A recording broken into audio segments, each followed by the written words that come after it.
we're heading to a Reeves session, aren't we? I mean, she cannot get to grips with how to grow an economy, and it seems like this socialist agenda has taken over, this philosophy, rather than understanding you cannot tax and spend your way to growth. You need to cut back on the big state. Rachel Reeves is getting absolutely annihilated throughout the nation for her idiotic blunders. Is Rachel Reeves all right?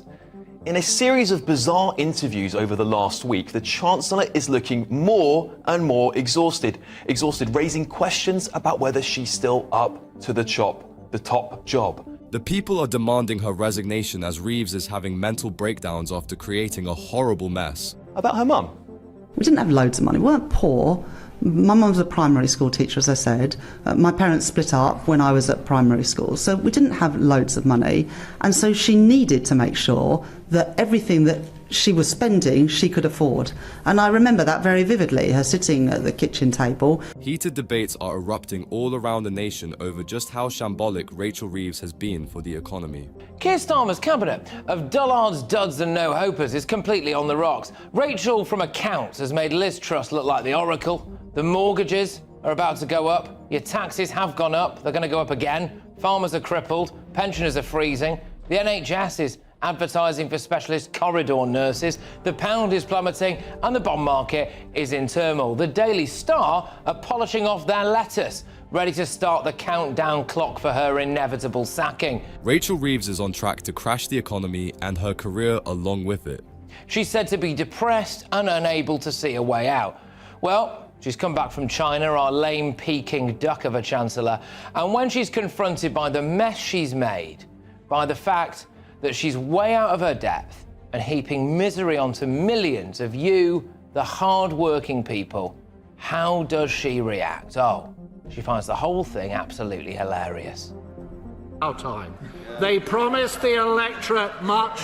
Well, not only is she an incompetent disaster, she's disgustingly shameless on top of it all. Well, I'm glad she finds it funny, because our world is laughing at us now. We're about to sign the Chagos Islands off to Mauritius. We're paying them 9 billion quid for the privilege in what has been described as the worst foreign policy decision since the appeasement of Hitler. There's talk that those islands could be in China's control within the next 55 years, not the 99 that we thought. Reeves has come back from meeting her handlers, the Chinese government, clutching her 600 million quid deal with Beijing, which will get over 5 years. I mean, will that even cover our costs for illegal immigrants for 1 year? Probably not. Starmer and his cronies have made Britain into a laughing stock for the world with their idiotic decisions. Labour promised us economic growth. Where previous governments have been unwilling to take the difficult decisions to deliver growth, or have waited too long to act, I will not hesitate. Growth was the Labour Party's mission in opposition. It is now our national mission. There is no time to waste. Painful, isn't it? Rachel Reeves has been nothing short of a total hypocrite who's completely out of her depth. Stagflation. And now Rachel Reeves has a choice. Cut public services or hike your taxes. Well, Chairman Mao and Jeremy Corbyn's right-hand man, John McDonnell, has told her that cutting public services will be political suicide. So we all know which way she's going to go, don't we? The BBC are doing their best to go into bat for Labour, which is hardly a surprise given that I reckon 99% of their staff voted for them. The mainstream media is rushing to defend her as Rachel Reeves sets her sights on another tax raid on us. Is it any wonder that Reform are now the opposition in the polls? Their 5 MPs have more business experience than the entire Labour cabinet put together. There's only so much longer we can keep hearing this. £22 billion black hole. The government has inherited a £22 billion black hole in the public finances. We have inherited a projected overspend of £22 billion. How pathetic is it for the entire Labour Party to be put to shame by just 5 Reform MPs? And then it's turned out that what she put on her CV wasn't. Well, she didn't have any. She's not actually an economist. She worked in complaints, which is just as well as she'll be well used. But she's not an economist. True. Yeah. And then now here we go. So, and some of the decisions she's made are whopping great big pay rises for the public sector, taking money away from pensioners. Farmers are knackered. She's put herself in an economic straitjacket, Alan. Yeah, I mean, as I always call it, we're heading to a Reeves session, aren't we?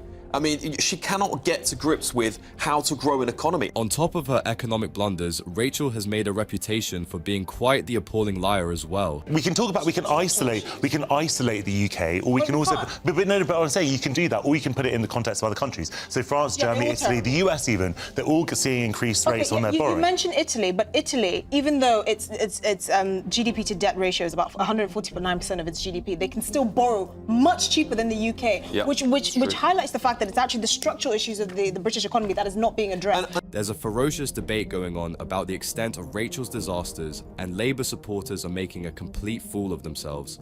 They pretend as if the whole world is struggling economically, but the reality is as clear as day. There are smaller countries than us like Italy and Greece that are doing much better simply because they don't have an idiot chancellor who doesn't have the slightest clue on how to run the economy of this nation. Rachel Reeves is completely falling apart and having mental breakdowns left and right. People are questioning if she's fit to even do her job anymore. There are some things that I completely accept are her fault. I think that Labour was very foolish during the election campaign to kind of put itself into a corner with all the tax rise it wasn't going to make. And it should have been honest with the people that after 14 years of Conservative mismanagement, which had left public services on the floor, it needed money to rebuild that. And that money involves tax rises, and that, a Labour government would fairly, for a Labour government, put more on the rich. I think people would have accepted that, but because Labour supporters are being cornered and they're running out of excuses for this shambolic government. To say that Labour were foolish would be an understatement. The reality is that they knew exactly what they were doing during the elections. Starmer and his cronies knowingly and shamelessly lied to the British public when they made all those promises, and now they're backtracking on every single one of them. It's plain and simple dishonesty, and the British public are right to feel betrayed by these fraudsters. We're already hearing calls for resignations, and according to rumours, Rachel Reeves is on borrowed time. The Labour Party spent 14 years, at least the last 4 they spent, calling for everyone to resign, constantly saying, you need to resign, you need to resign. I mean, how many resignation calls were there? It's unfathomable. And now I think the Tories are in this difficult position. They don't want to be looking as bad. I'd say play the same game. They've set the bar so low for resignations. Actually, both the Prime Minister and the Chancellor should... Starmer and Labour are exceptional at being hypocritical and short-sighted. Remember how they relentlessly bashed the Tories for their mistakes when Labour was in opposition? Well, now we have Starmer and Rachel Reeves making worse mistakes, and they're running around scared. Starmer loved demanding resignations from the Tories, and it's about time that we demand the same from Starmer and Rachel Reeves as well. They've betrayed the nation with their broken promises and brought Britain to its knees. Amid all this, you wouldn't believe that title that delusional Rachel has given herself. Is Rachel Reeves all right? In a series of bizarre interviews over the last week, the Chancellor is looking more and more exhausted, raising questions about whether she's still up to the top job. What do you make of this? Today, the Business Secretary is announcing inward investment in the car manufacturing sector in Sunderland, and it's why I announced a deal this week to help British business export more to China. The pressure is catching up to Labour, and especially Rachel Reeves, as she's terrified of the furious backlash that's coming from the British public. Granted, she wasn't exactly good at her job to begin with, but now we're seeing clear signs of depression. What happened to all that optimism she had when she promised stability and growth to the public? Well, it turns out that no matter how tone-deaf Starmer and his cronies are, they can't run from accountability forever. Still, Rachel is doubling down on her delusional excuses, and now you wouldn't believe how she's begging for sympathy. The Shadow Chancellor has proclaimed herself the Iron Chancellor. It's a rather bold title, isn't it? One that conjures up images of Margaret Thatcher-esque confidence, a steely resolve to tackle the toughest economic challenges. But let's be honest, does Rachel really look like someone who's as ironclad as Thatcher, or is she more tinfoil than titanium? Not even in her wildest dreams can Rachel Reeves compare to Margaret Thatcher. Whether you agreed with Thatcher's policies or not, it was undeniable that she was competent and had the resolve to rightfully call herself the Iron Lady. On the other hand, we have the delusional Rachel Reeves, who can't even do her job right, thinking that she's somehow worthy of the same praise. The number of times both Starmer and Rachel Reeves have flip-flopped is frankly disgusting, and it's clear that they have no backbone whatsoever. Of course, the Chancellor has defended her handling of the economy. She told the House of Commons the economic headwinds being faced by the UK meant the government had to go further and faster in their plan to kickstart economic growth, slamming the previous Tories government handling of the economy. And then there's her recent anecdote about her mum. We didn't have loads of money. We weren't poor. My mum was a primary school teacher, as I said. My parents split up when I was at primary school, so we didn't have loads of money. What we're seeing right now is the arrogant and tone-deaf Rachel Reeves, who refuses to listen to anyone, being cornered and resorting to sympathy games. She has completely clobbered the economy, and now she's begging for our sympathy by this little story about her mum and how she has seen hard times. If she really cared about that stuff, she wouldn't have made life worse for countless working-class people like her mum. Is it any wonder that people are demanding her resignation? The sad reality is that Rachel couldn't care less about the British public, as she's making more money per year than you can ever imagine. To top it all off, she's spending just as lavishly as well. I look at my bank statement and I find that the money coming in is increasingly short of the money going out. Yeah, that's despite the Chancellor declaring over £350,000 in earnings in 2023, a year before that interview took place. I don't know about you, but that sends shivers down my spine. How can you get yourself in the red with all that money? You'd assume that the person in charge of the entire country's finances would be at the very least responsible with her own spending. Sadly, Rachel doesn't have the slightest clue about economics, so we can't really expect anything but disaster from her. She's struggling to cover her lavish expenses from a $300,000 annual income, so it's no wonder that no amount of tax raises are enough for her. It might seem like a small matter, but if a Chancellor of Britain can't be financially responsible in their personal life, they aren't likely to do much better with the public finances either. She called for Liz Truss to resign. The Labour Party called for Liz Truss to resign. We had far worse economic conditions. Surely it's time to go, right? Tony Blair said a few months ago that Labour, when in government, should be careful about calling for the opposition to resign. Don't be saying things just too rash, because when it's your turn, the same will apply to you.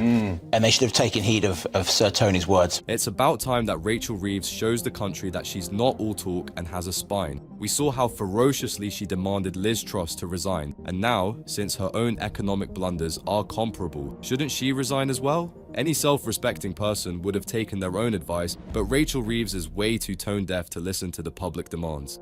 But this Chancellor, Rachel Reeves, she is so far out of her depth, she needs a submarine to go and rescue her. Very good, very good. I'm no economist by any means, but my goodness, I've got a better grasp of economy and business than she has. It's a disaster. She keeps talking about growth. That's the thing, growth, growth, growth. She hasn't got a clue about growth. She's got so little clue. She's got to go and ask other people, what do I do to get growth?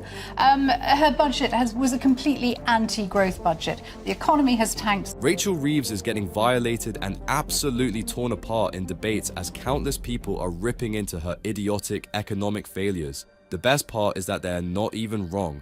Rachel Reeves is indeed so far out of her depth that it's frankly ludicrous to think how she managed to get the job of the Chancellor in the first place. Considering that she has no merit to back her up, it's pretty obvious that Starmer was simply looking out for his cronies by giving her the job. Look at the way that she has come in. She has seemed erratic to me in many ways in some of these statements that she's coming to. But really, when she's turning around and saying that she's got the whole of the economy set, that public finances are set, and yet she's got worse debt figures coming in. Yes. The markets have risen interest rates to a higher level than that of Liz Truss. And we've already seen markets fall. We've got the AIM market now collapsing by another 6%. Companies relisting in other countries, and business people turning around and saying this is only the start, with sterling falling too. Yeah. The state of our economy has gotten so bad that people are now debating if Rachel Reeves is mentally fit enough to run the economy or not. Her behavior simply isn't matching with reality, and it's becoming increasingly clear just how delusional she is. Our economy is on the brink of collapsing, and Rachel Reeves is taking trips to China as if nothing's wrong. Her priorities are all messed up, and her behavior is getting increasingly deranged. You read the Labour Party manifesto, as I did actually yesterday. She said it was going to be the most pro-business government ever, and then she did what she did. at the budget, £70 billion extra in public spending, £25 billion slammed and on businesses. if you look no at some wonder of, they're backtracking. and JJ's right about the way that there was a love-in between the business community, but if you look at that business community, I heard the interview with Wolfson, Lord Wolfson on Radio 4 yesterday, the way that they are subtly backtracking. Remember the manifesto that Starmer and Rachel Reeves kept waving around so proudly? Well, that turned out to be nothing more than a pathetic joke. Literally every promise they've made has either turned out to be a disastrous failure or simply a disgusting lie. All those hopes and dreams that they sold to the British public was just a scam for Labour to gain support. Now that they're in power, they're quickly losing support as the public is waking up to their betrayal and they're fuming. Of the House, and this is a government, you know, that has seen growth killed stone dead. There's been a slightly better news on inflation today, but nonetheless, the OBR saying that inflation will be higher in every year of the next 5 years than was the case, or would have been the case, under us. She's taxed businesses to almost to destruction. She's talked down the economy, and it's no surprise, therefore, and this was the point I was making to her yesterday, that we've seen these huge increases in bond yields. Unfortunately for the British public, this misery train is far from over. This government has been so horrible for the country in just 6 months of power that we're expected to see things get worse for years to come. This isn't even the full extent of the nightmare that awaits us, as there's many pending consequences that we'll have to deal with as more time passes. Rachel Reeves has single-handedly managed to make life miserable for not only the people of this country, but the businesses as well. Well, exactly right. And no matter how much money she says that she's going to save from Whitehall, and I'm not sure that's going to be very much at the end of the day, they're still arguing about giving £9 billion to Chagos Island, to Mauritius rather, having given away the Chagos Islands. We're not sure if that deal is going to go through or not. You know, they seem to find money when they want to, and yet none of it seems to be helping the economy. So despite all of the kind of slashing and burning that they're doing and the tax collecting, we're all worse off somehow. Yeah, absolutely, because they got fundamentally the wrong policy. The first thing is they do not have a pro-growth policy. Currently, there's simply no way out because it's not just the fact that Rachel Reeves is incompetent. What's more concerning is her and Labour's sinister socialist agenda that is set on turning Britain into an absolute nightmare. Even if she continues to tax us dry, nothing will be fixed because she just doesn't know how to properly spend that money in a way that encourages growth. Pretty much every deal and commitment this government has made has been a disastrous waste of our money. A lot of it hasn't even happened yet, so when it does happen in April, well, you're right. Be even April, worse. Yeah. Well, you know, people talk about the national insurance hikes and the impact of that. Well, you're absolutely right. They haven't actually bitten yet. They will in early April when they come into force. And amongst the effects that they'll have, Mike, is of course they will mean that business profitability will go down. That will mean business investment will go down. It will also mean people, them hiring less people, so unemployment will go in an upward direction. But it will also be to some degree inflationary because some of these businesses will have to pass those additional costs on by way of higher prices. Be warned that the worst is yet to come. Remember how she made the stupid decision to absolutely clobber the businesses with the national insurance hike? We haven't seen the full consequences of that yet, and it has already been horrible. We're seeing small businesses close down and the bigger ones are shifting to other countries. What Starmer and Rachel Reeves can't get through their thick skulls is that punishing businesses will not create growth. It will only lead to more unemployment and inflation. It's beginning to look like Reform might be the party of opposition, certainly in local government, very possibly in the next couple of years. Well, look, we'll have to see where that goes. What we have to concentrate on now as a party is firstly holding this government to account effectively. Now, the British people expect us to do that. That's why I'm on your programme talking about the economy, holding the government to account. And that's part of the way of regaining trust. Because, Mike, I think we have to be absolutely honest. We as a party lost the trust of the electorate at the last general election. While Labour is busy making an absolute mess of the country, one thing is for sure, and that's the fact that Labour won't be winning another election for a very long time. Rachel Reeves and Starmer have managed to completely destroy the Labour Party with their endless blunders. Now, Labour has lost all credibility, and both the Tories and Reform are ramping up their opposition against this shambolic mess of a party. On top of all that, Starmer and Rachel Reeves are facing immense pressure from within the Labour Party as an internal revolt is brewing. We might see Rachel Reeves thrown out of the office much sooner than you'd expect. an economist, and I said, will Rachel Reeves still be the Chancellor of the Exchequer when Labour lose the next election? He said no. I agree with him. I don't think she will be, but I don't think she's going to go. I don't think she's going to go yet. No, I mean, there seems to be a suggestion that she might go in March, at the end of March, or if not, she might go at the end of June. But the skids are definitely under her, aren't they? According to the polls, there's simply no reality where Labour will win the next election. Their defeat is already set in stone, and it's all thanks to Starmerism and Rachel Reeves's incompetence. Pretty much everyone agrees that Rachel Reeves is on borrowed time. It's not a matter of if she'll be tossed out, it's simply a matter of when. What's more interesting is that Starmer is being cornered, and sacking Rachel Reeves might result in a bigger disaster for him as well. I mean, I think I think she probably doesn't have much longevity in her as a Chancellor, but I mean, I wouldn't expect her to go until next year or the year after that. Really? Well, I mean, it would be disastrous for Keir Starmer to sack her. Yeah. Because he would be criticising himself. They have they're joined at the hip. They fought the election on a joint programme. And her mistakes are his mistakes. Yeah. He by sacking her would be criticising himself. At best, Rachel Reeves has a few more years left as the Chancellor of this country. Needless to say that those few years will be an absolute hellish nightmare to endure. Make no mistake, the reason why she's getting so much time is not because Labour values her or anything like that. It's simply because if Starmer sacks her, he'll have to end up resigning as well.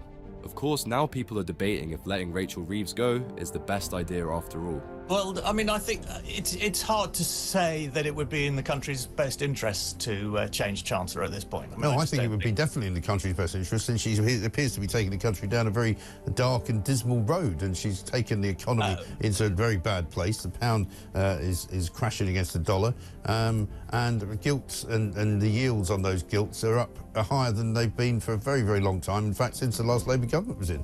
The very obvious answer would be that yes, we have had enough of Rachel Reeves and her foolish policies. Pretty much everything she has done has been nothing short of shambolic for this country. Just look at her decision to scrap the winter fuel allowance, give inflation-busting pay rises to the unions, increase inheritance tax on farmers, hike national insurance on businesses. It's as if she's trying to get fired in the fastest way possible. So this is what the British people did in July last year. They decided that continuing with a Conservative government was a bad idea. Yeah. They didn't actually know very much about what a Labour government would do. No. But they calculated that it couldn't be worse than what the... Well, I can tell you exactly how they did that, because the only thing they had in the good column was they're not Tories. That was it. I mean, I agree. It was a rather weak basis. It was a rather weak basis for such a huge majority. Yes. Which is a bit misleading.